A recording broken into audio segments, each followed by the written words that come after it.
7. Você pode gravar para mim, Luan? É? Quero um registro aí individual para mim. Tá vendo depois. Irmãos que forem achando, vão dizer amém.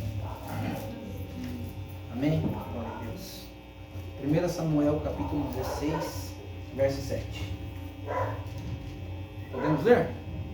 Assim diz a santa palavra do Senhor. Porém o Senhor disse a Samuel: não preste atenção à sua aparência, nem para a sua altura, nem para a sua estatura, porque eu tenho o rejeitado. Porque o Senhor não vê como o homem vê, pois o homem só vê o que está diante dos seus olhos. Porém o Senhor olha para o seu interior, para o seu coração.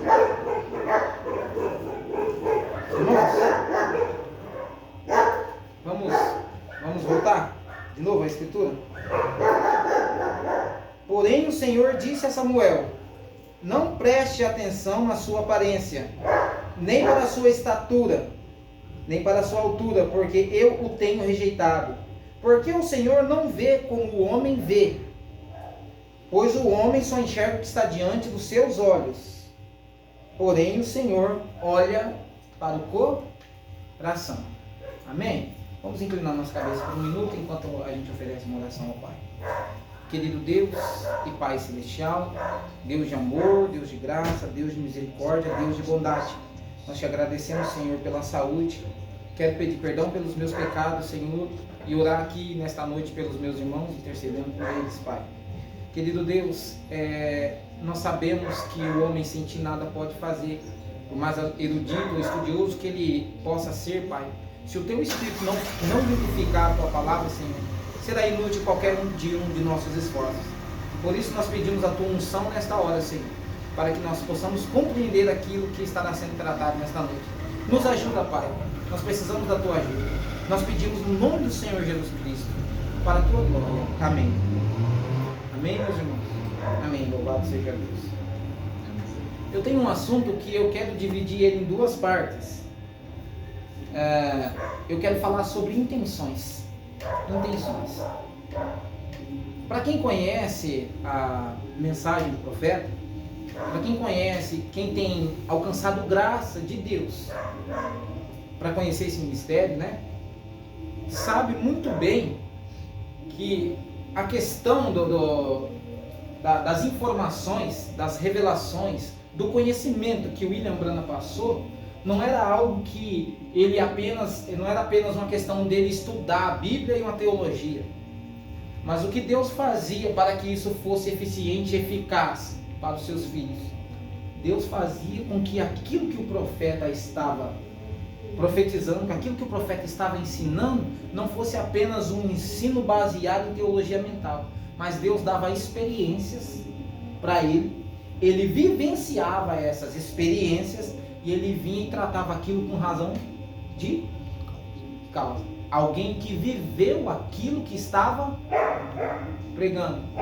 Diferente das religiões hoje em dia, onde uma pessoa vai lá e estuda teologia, porque a visão dela é que a igreja, né, o povo de Deus, não é a escolha de Deus, ou seja, não é uma situação espiritual, mas é apenas um meio. Eu vou estudar, se eu me formar a ser pastor, aí eu entro em uma dessas igrejas aí e recebo um salário, dependendo, eles dão até carro, casa pra gente. Então, aí eu não preciso trabalhar, vou trabalhar para quê? Já tem quem me sustenta, tem quem enche meu bolso. Que preocupação há com as pessoas quando a questão é essa?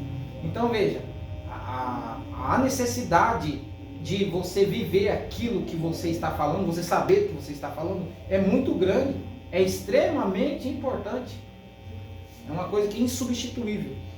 Então eu tenho procurado fazer isso aqui, meus irmãos. As experiências, sejam elas boas, sejam elas más, eu tenho orado a Deus para que Ele possa me ajudar a aprender com essas experiências e que quando eu for falar de algo, que essa experiência possa ser passada para os irmãos.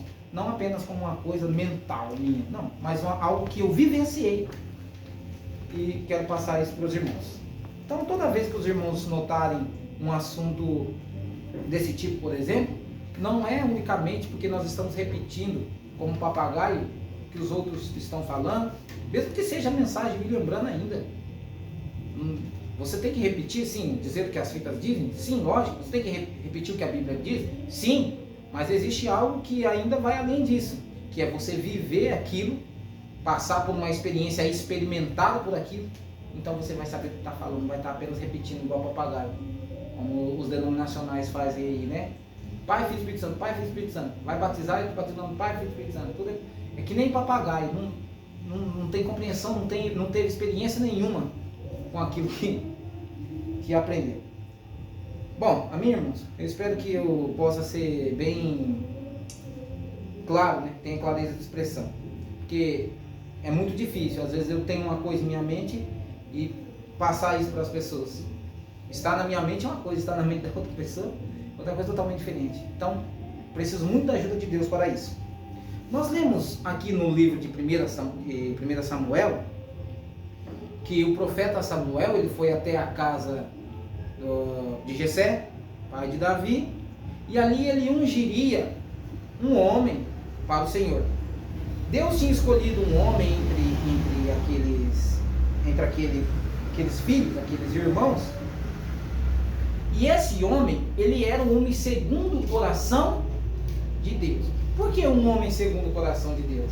Davi tinha intenções boas. Davi tinha intenções que agradaram a Deus. E Deus conheceu Davi, não foi ali, não foi pelo que Davi... Não, Deus conheceu Davi antes da fundação do mundo.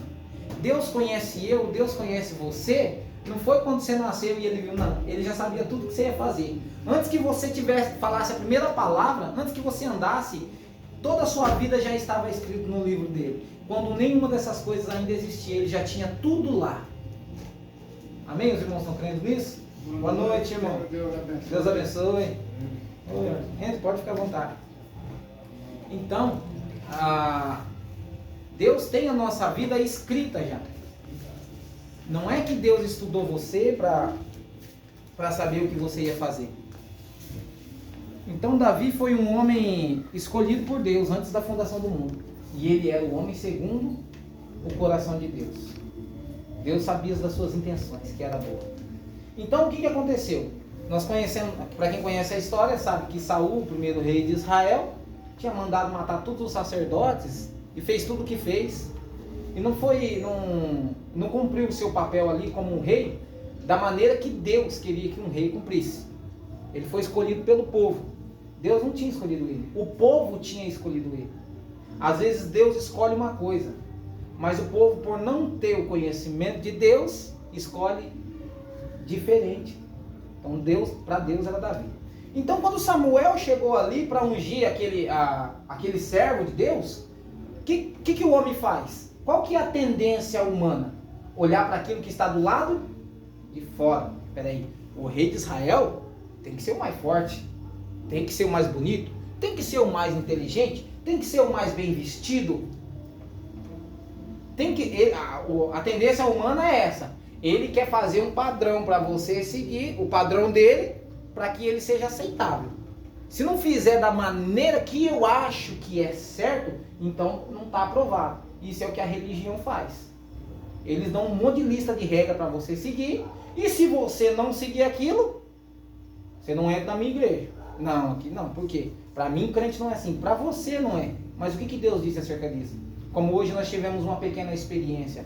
Aqui, ontem tive uma outra experiência aqui na minha cunhada, de um religioso que me viu tomando uma cerveja e começou a pegar o celular.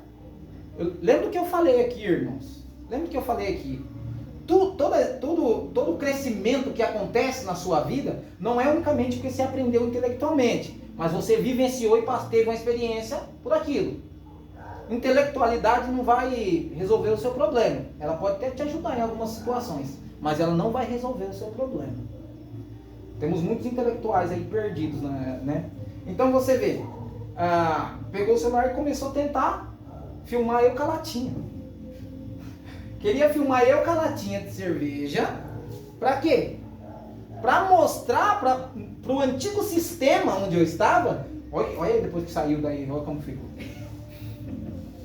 Porque na mente dele, não estou falando nem de Bíblia, na mente dele, ele já formou um padrão como que um crente deve ser, como uma pessoa que serve a Deus deve ser. Uma pessoa que serve a Deus não pode beber cerveja. Aí você fala para ele assim, tudo bem, irmão, e você crê nisso de todo o seu coração? Creio. Você pode me mostrar na Bíblia? É o quê? Não pode. Sabe por quê? Não pode? Porque não tem. O padrão para um cristão não é você que faz, é o que essa palavra faz. Amém. Se a palavra de Deus disse é pecado, não tem que encobrir e falar, não, aqui não tem que fazer isso. A Bíblia já disse que é pecado, é errado? É errado. Você diz isso é errado. Agora, se a Bíblia diz não é errado, então você tenha pelo menos a capacidade de dizer, essa é minha opinião. Essa é minha opinião, eu acho, tudo bem. Agora não vem querer fazer doutrina, religião, querer escravizar as pessoas, porque existe um espírito por trás de tudo isso que é o quê? Escravizar as pessoas. Como a gente diz, né? Deus é dono de todo ouro e toda a prata. Por que Deus precisa do seu dinheiro? Quem precisa de dinheiro? Deus tem as mesmas dificuldades que você? Você acha que Deus passa fome, irmão? Hã? Você acha que Deus precisa beber água? Deus precisa tirar um cochilo de vez em quando para poder manter a sua força, suas energias? Ele não precisa disso. Ele é o criador e sustentador de todas as coisas. Nessa parte eu concordo com o nosso antigo, pastor. Ele é o criador e sustentador de todas as coisas. Então ele não tem necessidade do seu dinheiro. Tá bom? E outra coisa, ele não tem necessidade da sua oração. Tem gente que acha que porque ora. Não, meu irmão, eu faço isso, eu fumo, eu faço, mas minha oração eu faço. Você acha que isso vai comprar seu favor com Deus? Acha que pode entrar em breganha com Deus? Ele não precisa da sua oração, ele não precisa do seu dinheiro, ele não precisa nada seu. Pelo contrário, irmão, você que precisa da ajuda, da graça e da misericórdia dele. Amém? Então o que acontece é isso, o homem olha para o lado de fora e ele julga aquilo que ele está vendo na aparência. Ele só pode julgar o lado de dentro de qualquer pessoa, ele só pode fazer isso se esse julgamento não for o julgamento dele, mas for o julgamento de Deus. Disseram para Jesus, você fala de você mesmo, o seu testemunho não é verdadeiro.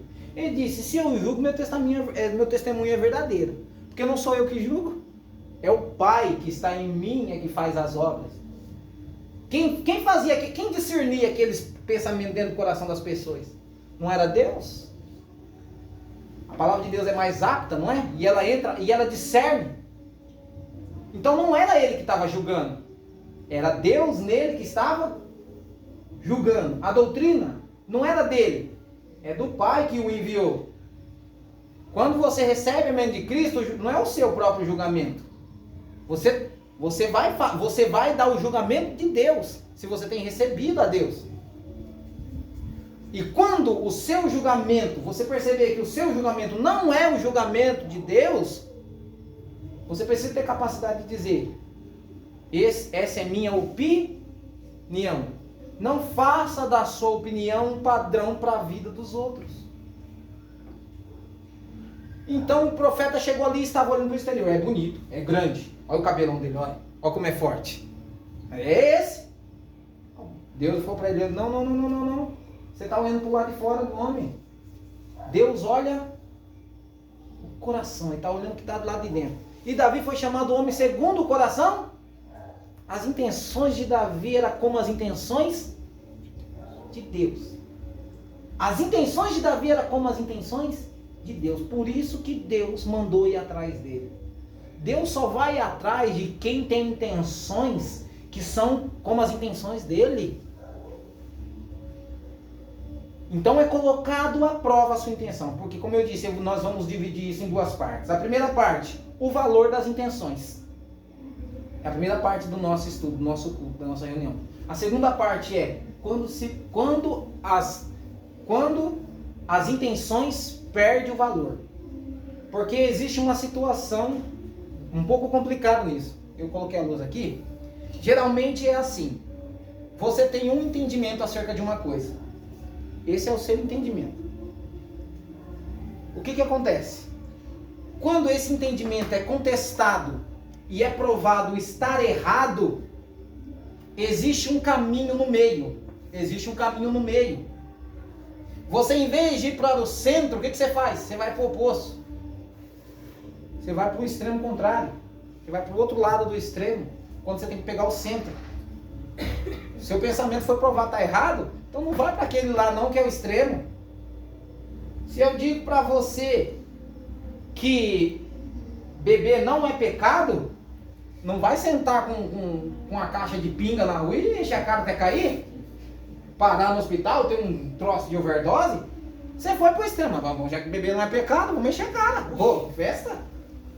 Só festa agora, só bebida, iates e coisas tais, né? Você tá entendendo? Tem o centro do caminho. Qual que é o centro do caminho? É o equilíbrio.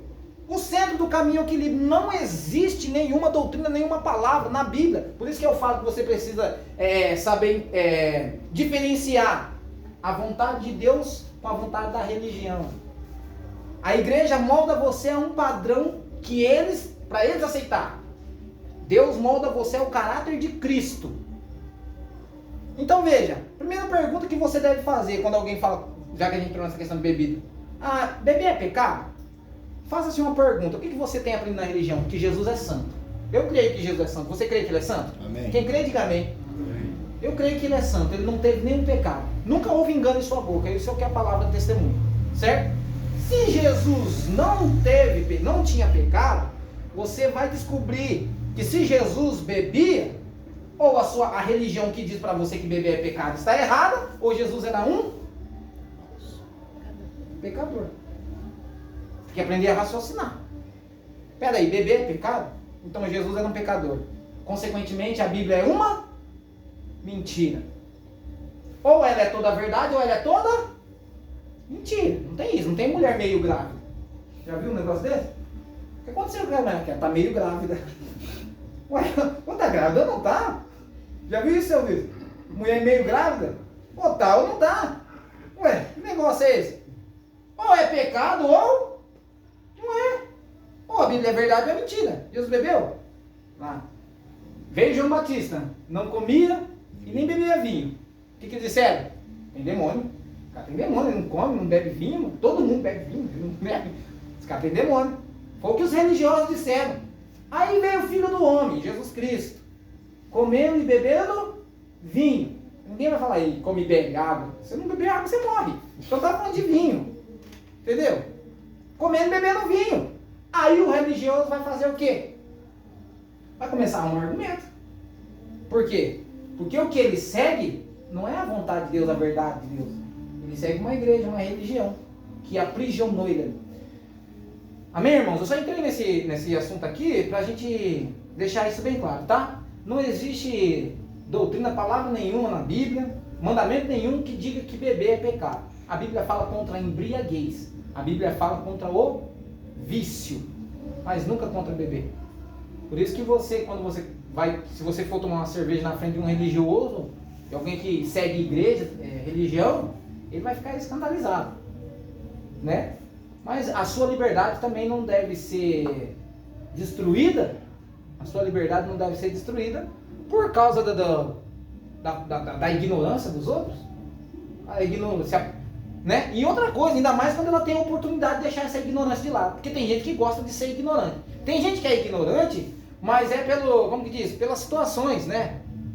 Ou seja, as situações não proporam para ele, não propôs em sua vida um esclarecimento das coisas. Ele não teve condições, né? Muitas vezes ele não teve condições. Mas nos dias de hoje, a pessoa só sabe pegar a internet, só sabe usar a internet para ficar cuidando da vida dos outros e postando as coisas da sua vida própria. Mas você tem uma arma tão poderosa na sua mão para te ajudar a deixar de ser ignorante, mas muitos não querem. Então, e quando a pessoa recusa o conhecimento, a sabedoria que é dada, então ela é uma ignorante deliberadamente. Ela escolheu isso. Então, muito menos aí que a minha liberdade deve ser privada por causa disso. De maneira alguma. Tudo bem? Então, Aquilo que você não faz, aquilo que você, como que diz? Que você faz, aquilo que você não faz escondido, deve ser feito na frente de todos. Bem, você bebe água na frente dos outros? Então não tem por que beber escondido. Não é verdade? Então aquilo que você faz escondido, aquilo que você pode fazer quando está sozinho, então você tem que ter coragem de fazer isso quando está na frente dos outros também. Tudo bem, irmãos? Então tá, vamos lá então. A questão interior é essa, tá? Deus olha para aquilo que está no coração. Eu tinha falado de uma outra escritura que a gente ia ler, é Hebreus 4:12. Hebreus 4:12. Não é aparência, irmão. Deus olha para aquilo que está no coração.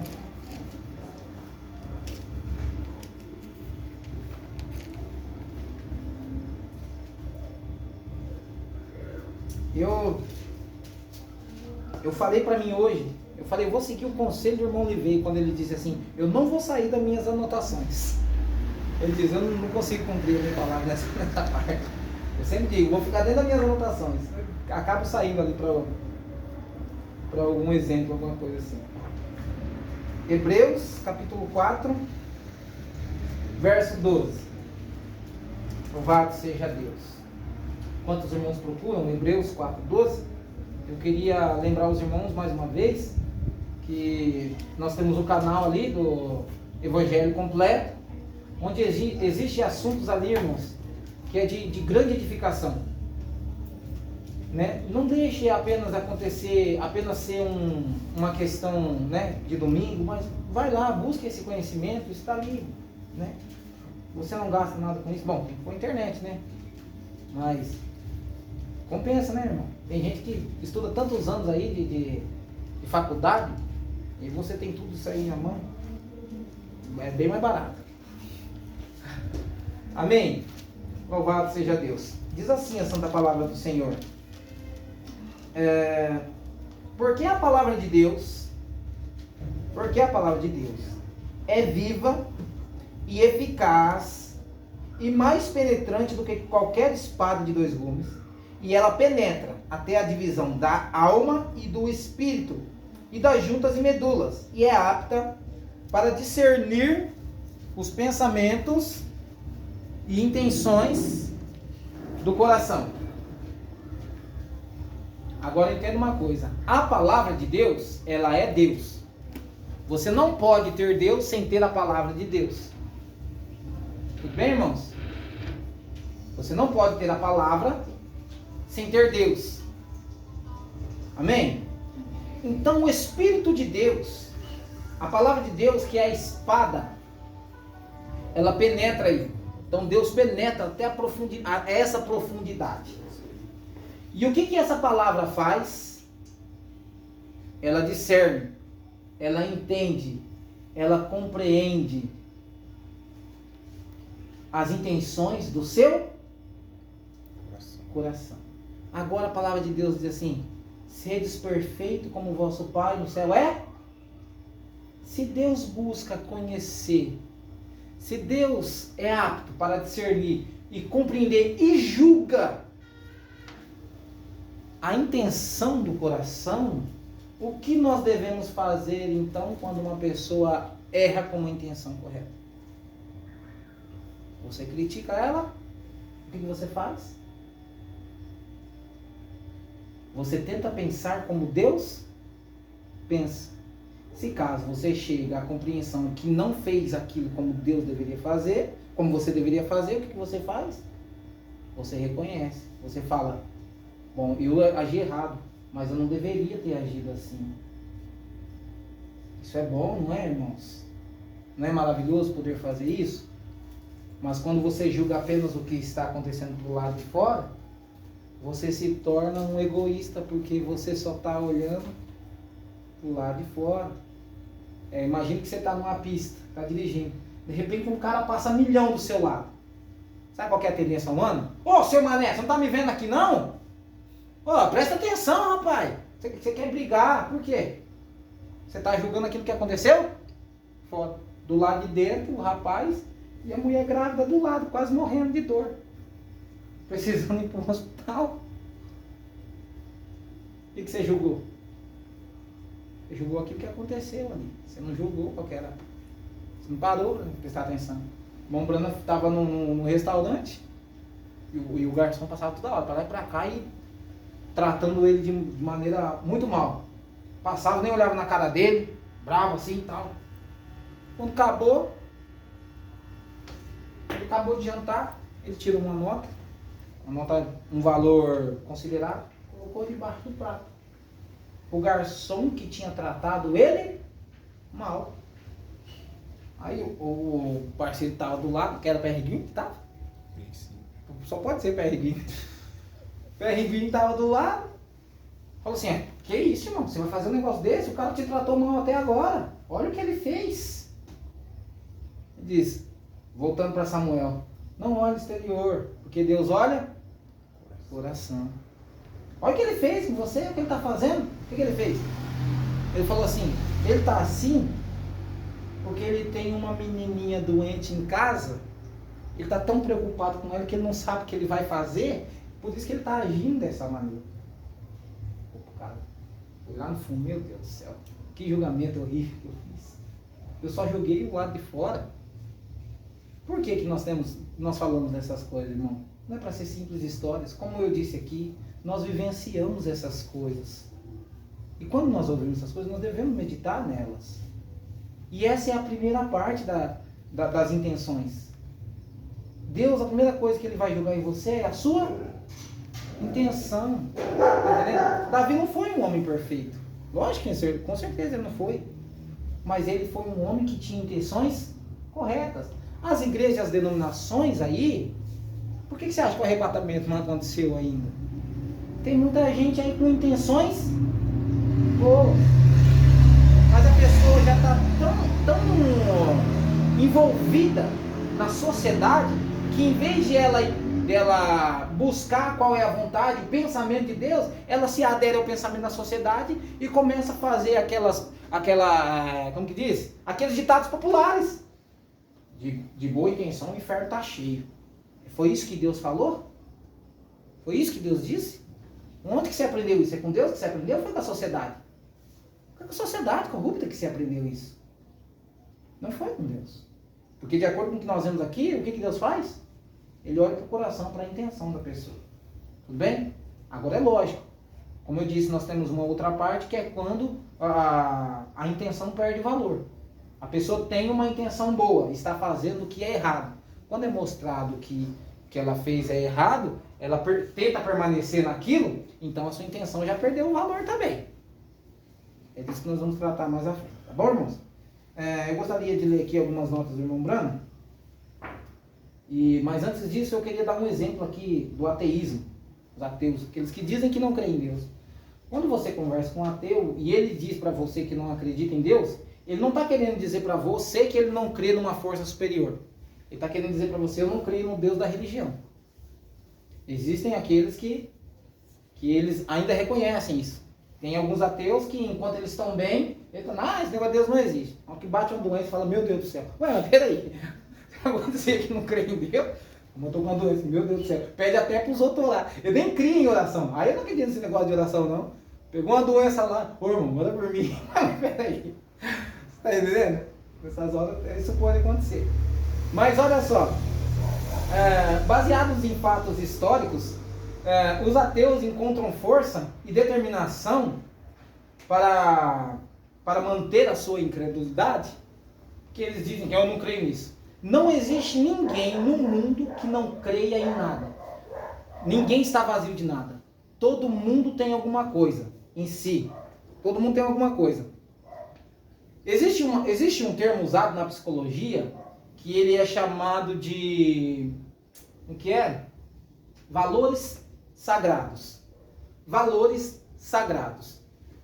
Talvez você não precisa pertencer a uma religião para ter valores que você não abre mão, que você discute por isso, ou que você pede desculpa e deixa de falar, porque a sua mente já diz para você que isso é um assunto a não ser debatido.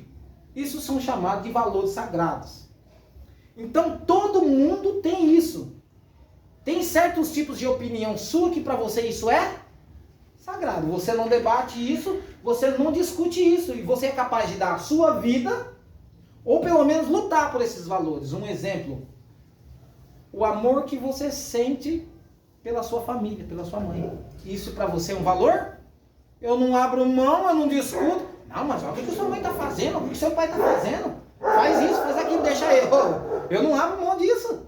É um valor para mim que é um valor sagrado. Abre mão da sua filha, abre mão do seu filho. Isso é um... Isso... Mas peraí, a pessoa não abre mão disso, mas ela não é religiosa. Então assim são os ateus e aqueles que dizem que não creem. Ninguém está vazio de nada. Tudo bem? Então, existem os valores bons e existem aqueles que são maus. Uma opinião errada e você não quer debater sobre aquilo. Você não quer discutir sobre aquilo, porque é frustrante para você ter que abrir mão de uma coisa que você gosta tanto, mas que é errado. E você não quer saber se é certo ou se é errado, você quer continuar com aquilo. É a mesma situação de uma pessoa que ama a outra, né?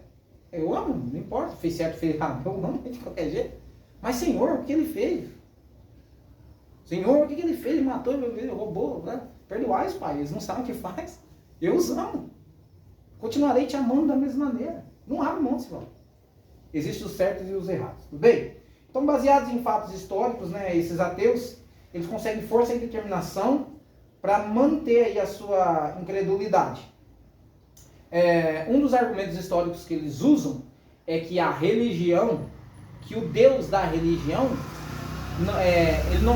na verdade, a espiritualidade que eles mostram é apenas uma maneira de fazer escravos.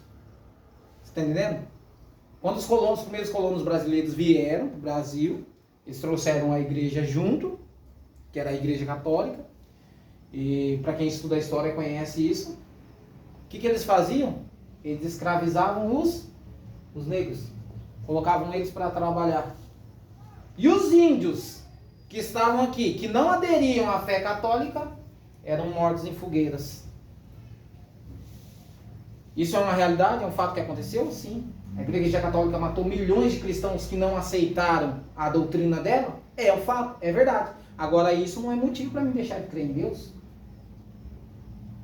Então, você está entendendo? Para onde que eles levam? Então ele fala assim, eu não creio nesse negócio de Deus. Qual que é o argumento? Olha, tudo que eles querem fazer é escravo, é pegar seu dinheiro, fazer isso. É uma verdade? É. Você está entendendo? Agora, por causa disso, então... Agora veja, quem conheceu a Deus face a face? Quem conheceu as intenções de Deus? Por que você ama a Deus? É porque Ele quer te fazer um escravo? É porque Ele quer o seu dinheiro? Não. Por que você ama a Deus? Porque eu conheço as intenções do meu Deus. Eu conheço o que Ele tem preparado para mim. Eu creio naquilo que as suas promessas disseram. Vida eterna? Você crê? Creio nisso. Uma cidade, um lugar onde não existe dor, choro, pranto, nada. Você crê nisso? Creio. Eu confio nas intenções do meu Deus. Quando você confia naquelas intenções, o que você faz? Você o serve. Porque você sabe que a verdadeira intenção de Deus não é te fazer um escravo. Talvez você possa chegar à compreensão que a religião quer fazer isso. A religião quer fazer isso, quer fazer escravo, como eu disse. Vou me formar em teologia, abrir uma igreja para mim, pegar o dízimo do povo. Só férias, filho. Só sossego, sombra, água fresca e tira frouxa. Tem isso? Tem. Mas por causa disso, então, os irmãos estão entendendo? Então, o irmão Brana diz na mensagem Crês tu isto? No parágrafo 105. Veja, o homem fez escravos, falando dessa situação. Veja, a religião fez escravo, o homem fez escravos. Para começar, isto está errado. Isso não está certo, jamais. A intenção de Deus não é que homem algum seja escravo. Não, Senhor. Então aqui você já entendeu qual que é a intenção. Nós estamos falando de intenção. A intenção de Deus não é que você seja escravo. É que você seja livre. E que tudo que você vai fazer é porque você faz por amor àquela intenção de Deus. Os irmãos estão captando o que eu estou dizendo? Os irmãos estão captando? Louvado seja Deus. Como eu disse, nós devemos aprender com as nossas experiências. Amém, irmãos? Eu vou ler apenas mais uma nota aqui e estarei terminando, tá? Quero me estender muito, deixar para o meio de semana ou para domingo que vem. Tudo bem, vamos lá.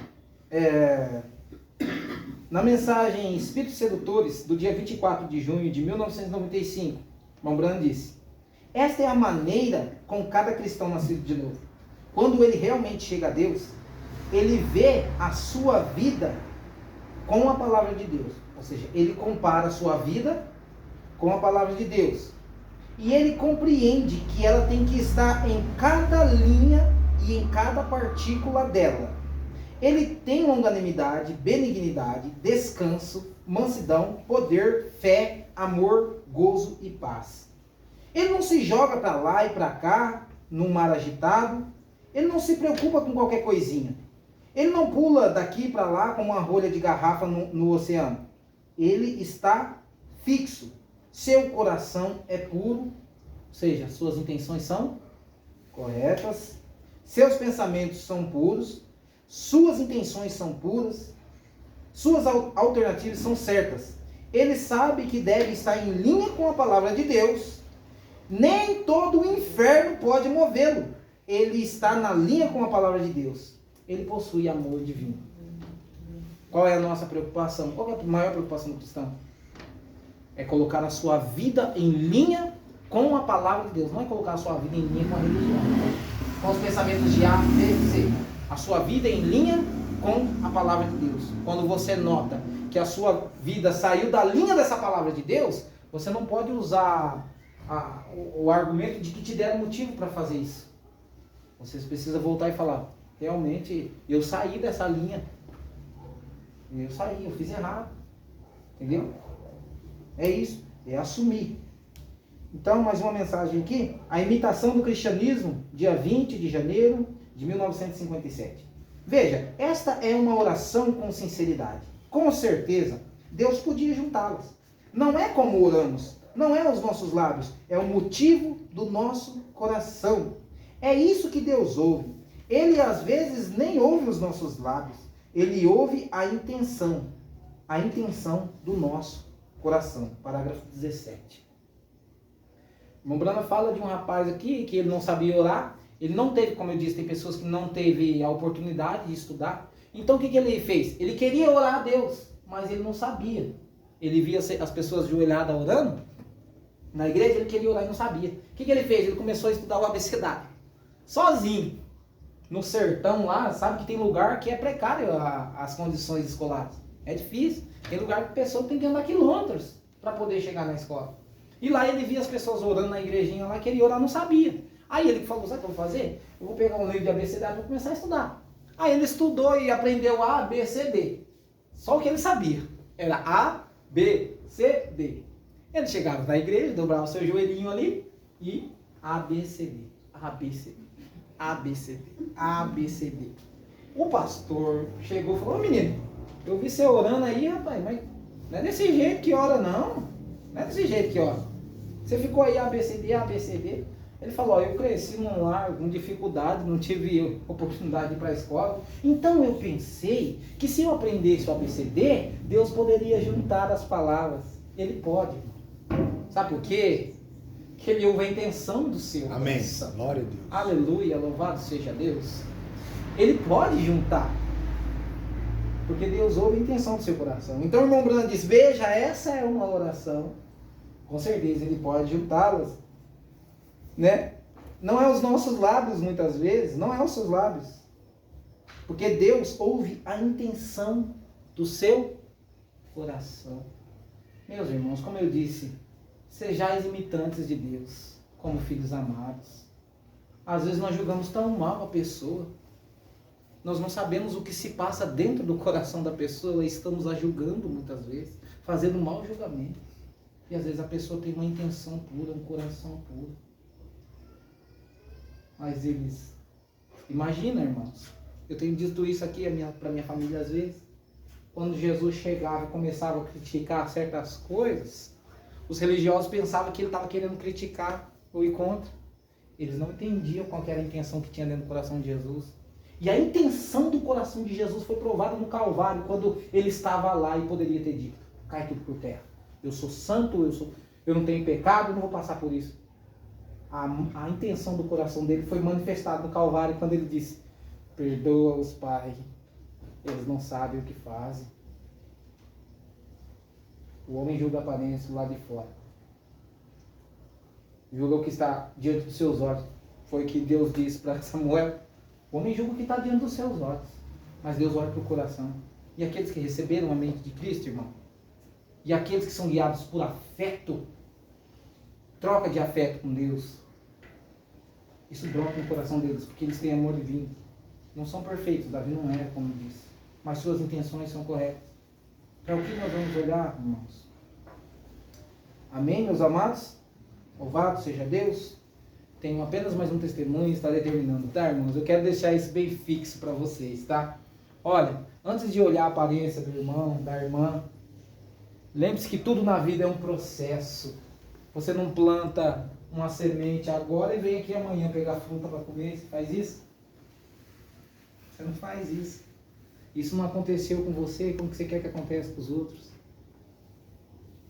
É uma questão de processo. Tem que plantar, você tem que aguar, você tem que adubar, até que você possa comer uma fruta dali. Bem, louvado seja Deus. Então é isso, não vamos julgar apenas a aparência e as ações sem primeiro ter julgado a intenção do coração, porque foi isso que Deus fez, tudo bem? É isso que Deus faz. Nós vamos tratar da segunda parte, tá? Eu apontei isso aqui. Os irmãos lembram, alguém aqui já ouviu falar sobre William Wonka? William Wonka? Não acredito, gente. Isso daí, todo mundo sabe desse filme. Filme? William Wonka? Quem que foi William Wonka? Filme? Qual filme? Fábrica de chocolate. Ah, tá vendo? Fábrica de chocolate. Fábrica de chocolate. Ah, tá. Você gosta de chocolate, irmão? Não? Tá certo. William Wonka, o que aconteceu com ele, gente? Vocês sabem, conhecem a história. Existe uma lição muito valiosa em muitos filmes, né? Tem coisa que não serve para nada, só serve para, como que diz, impulsionar certas coisas, né?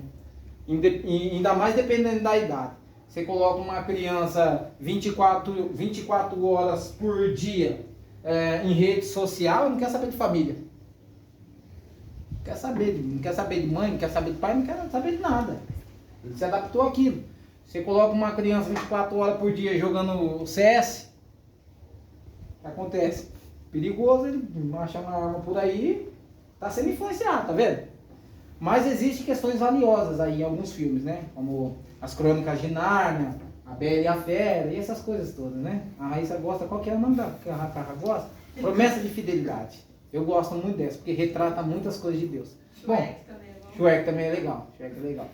Bom, gente, só que a coisa estranha do Shrek é que os dois aceitou a feiura que tinha do lado dele, né? Ah, que é isso, gente? Tu tem limite, né? Ó. Vamos lá.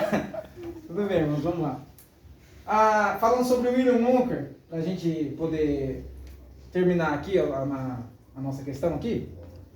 William Wonka foi um revolucionário no mundo dos doces, não só de chocolate, né? Mas a história conta que ele se tornou um grande cientista. E as invenções dele davam até a aparência de que aquilo que ele inventava não tinha mais uma questão, como que eu posso dizer? De magia, apresenta mais uma questão mágica do que uma questão científica. Mas na verdade era ciência. Ele dedicou toda a sua vida para projetar esses doces, né? Que fazia certas coisas, era questões químicas, tudo bem. Esse menino, quando ele tinha mais ou menos seus 8 anos de idade, e ele via as crianças passando na frente da casa dele, doces ou travessuras, e o pai dele era um médico, um dentista muito rígido. Disse: você nunca vai colocar um negócio desse na sua boca. Você nunca vai colocar um negócio desse na sua boca. Mas por quê, pai? Todo mundo está comendo, todo mundo está fazendo. Olha aí, todo mundo. A questão dele era todo mundo. O menino lá faz, eu vou fazer também por quê? Vou estar fazendo? É igual, retratar aqui mais um pouquinho, é igual como que diz? Efeito manada. Já viu efeito manada como que é? Você vai no pasto, um boi levanta todos os outros. O boi vai para frente, os outros seguem atrás. Efeito manada. O boi foi, o boi líder foi, os outros boi. E isso acontece na sociedade. Olha lá que bonito. Ah, mas isso aí é contra a palavra. Mas todo mundo usa. Mas todo mundo faz. Então todo mundo está errado. Está todo mundo errado. Está todo mundo contra a palavra. Ah, mas está todo mundo fazendo. Não é? Então veja. Aí, pai, tá todo mundo correndo, tá todo mundo pedindo travessura, tá todo mundo comendo doce. Eu quero comer também. E ele tinha um negócio na cara, a gente chamava de freio de burro, na minha época, na escola. Ah, tá um menino lá, aquele que tem um freio de burro, né? Usava aquele negócio na boca. E o pai falou, não, de jeito nenhum você vai comer. E de vez em quando ele escondidinho. Queria pegar o docinho comigo. Um dia ele chegou o pai dele e falou assim, pai, eu quero ser doceiro. O quê? Menino, você não sabe o que você está falando. Eu sou dentista, eu sei o estrago que isso faz na boca das pessoas. Isso aqui, tal. Você não vai fazer isso. Ele ficou tão furioso, mas tão furioso. Porque em momento algum ele parou para dar atenção na intenção do pai. O pai não queria fazer ele um isolado, o pai não queria fazer ele se sentir da maneira que ele estava se sentindo. O pai estava preocupado com a sua saúde. É igual quando a gente chega para algum fumante, alguém que é viciado em alguma coisa. Você chega e fala assim, irmão, mas você continuar fumando desse jeito, você vai morrer. O médico já falou para você que você vai morrer se você não parar com esse cigarro. Você vai morrer se não parar com essa cachaça, com essa pinta, essa coisa. Ah, quer me julgar, que é isso aqui. Você está entendendo? Tem pessoa que fica furiosa, ela não consegue entender a intenção que está por trás, que é o zelo de proteger a sua vida. Alguns até batem no médico, se o médico faz um negócio desse. Né? Aquela questão lá, valores sagrados. Um toque não reza. Então o que acontece? Ele ficou furioso, falou, então eu vou fugir de casa. Eu vou fugir também. Agora eu vou fugir. Ele falou, bom, você que sabe. Eu estou te dizendo a verdade. Eu estou agindo de acordo com o meu zelo, com o meu cuidado. Não, eu vou fugir de casa. Aí pegou, saiu de casa e passou por um lugar, passou por outro. Quando ele chegou ali mais ou menos nos seus 15 anos de idade, ele já era famoso, já era um cientista bem afamado no meio, até que ele começou a fazer a fábrica de chocolate e fez a maior fábrica de chocolate do mundo. Virou um homem rico, de sucesso, milionário. Todo mundo invejava o William Wonka. Só que havia um vazio em seu coração. Havia um vazio em seu coração que os seus desejos, que aquilo que ele queria, não cobria aquilo. Não preenchia aquele vazio. Ficou muito rico. Até que ele chegou até certa idade, ele não tinha mais nada que inventar. Pegou e falou, eu preciso de um herdeiro. Para quem que eu vou passar toda a minha fortuna? Eu não tenho herdeiro. Essa era a maior preocupação dos homens nos tempos antigos. Isso era uma coisa tão valorosa nos dias antigos, que os homens oravam para Deus, os que rezavam para Deus, para ter filhos, para que eles fossem herdeiros dele, para que eles tivessem herdeiro. E mesmo quando vinham as filhas mulheres, isso era uma bênção. E hoje, por causa da prostituição, se inventa um monte de coisa. Toma remédio. Usa isso, usa aquilo. Então, por quê? Em outras palavras, corta o ciclo da vontade de Deus, porque isso vai te prejudicar. Aquilo que deveria ser uma bênção, acaba sendo um prejuízo, pela falta de confiança em Deus. Bom, então ele disse, e agora, como que eu vou fazer? Eu não tenho herdeiro. Sabe o que eu vou fazer? Eu vou pegar 7 crianças, e a que for mais sincera, e a que for mais humilde, a que for mais inocente, a que se mostrar digna de merecer, eu vou passar tudo que eu tenho para ele. Ele achou que fazendo isso, talvez seria uma maneira de obstruir aquele vazio que ele tinha. Então, como vocês conhecem a história, pegou lá as crianças, havia uma mais arrogante que a outra, né? E olha que não é nem na nossa época. Isso era na época dele, há quantos anos atrás? Imagina como está hoje as crianças, né? Então, todas essas crianças rebeldes, arrogantes, foi uma por uma, até que ficou aquele menininho. Quando chegou no menininho, ele passou, ele pegou o negócio dele, ou aquele ventilador, não, cabeça de ventilador, Elevador, parou na casa do menino, quebrou tudo. Aí desceu, lá tava a velhinha, com o velhinho, que era, acho que é os tios dele, a mãe e o pai, pobrezinho, e o avô. E o avô dele tava ali também. Tudo ali reunido ali, numa casinha humilde. Ele desceu assim, olhou para lá, olhou para cá, disse, essa é a sua...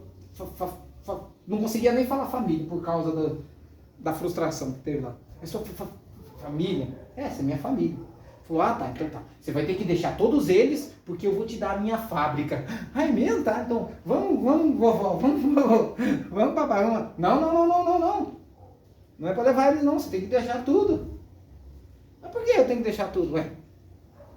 Ah, os pais estão sempre dizendo para você o que você deve ou não deve fazer.